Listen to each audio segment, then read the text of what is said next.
In this video, I'm going to show you my ideal way on how to make butter toast for crab dip.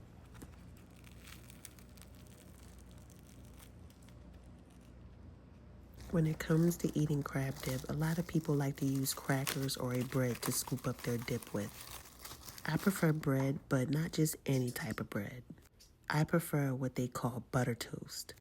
And I like to make mine from mini hoagie rolls that they call sub or hero rolls. I like to slice mine up and fry them in a pan with Irish butter until they're crispy on both sides and then they're soft and chewy in the middle. So I'm going to get into this quick and easy process on how to do so. And the first thing you're going to take is a lot of butter. Well, more probably like 3 to 4 tablespoons of butter to start off with. This recipe is not for those who are cholesterol conscious, okay? We're going for taste and not for healthiness.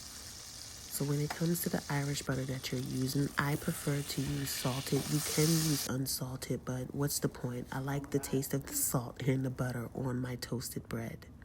So instead of popping them into the toaster, you're going to fry them in the pan as if you're doing it like French toast.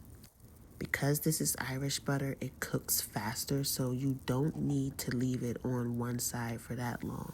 As soon as you put it in there and you see that butter turning brown, you're going to want to go ahead and flip it. Maybe even flip it a few times. You don't want it to get too toasted on one side. And while also being mindful of how high you have your heat, just make sure you keep checking your toast.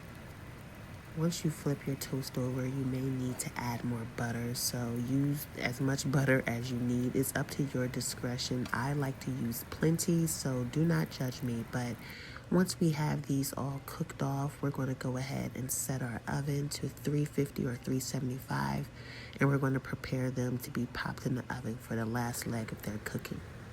So as you take them out the pan, they should be fully browned, but what you want them to be is almost like crackers. So that's where the oven comes in. Once you've seen that all the butter was absorbed from the pan, you're going to transfer them to a cooking or baking sheet and you're going to line it with foil. You're going to transfer all your toast over to that foil pan and separate them evenly.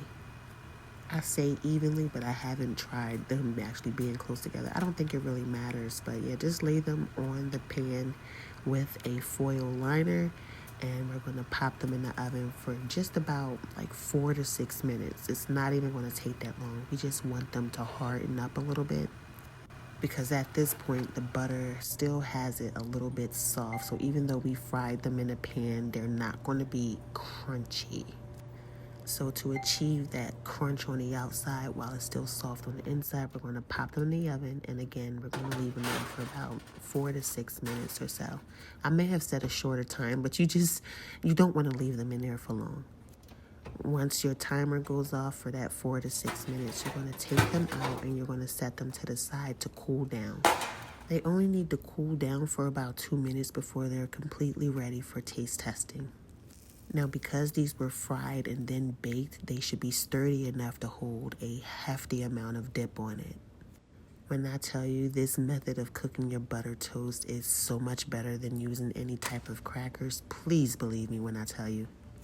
Most people will use crackers, but as you can see, it's not going to hold as much dip as the butter toast does. If and when done correctly, your butter toast should come out looking and sounding like this.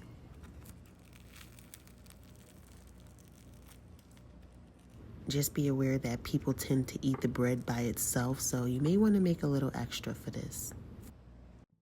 I don't have to find an aesthetic. I am an aesthetic. I mean, I'm sure there's somebody out here right now who's going into Pinterest trying to type up all these adjectives to describe me.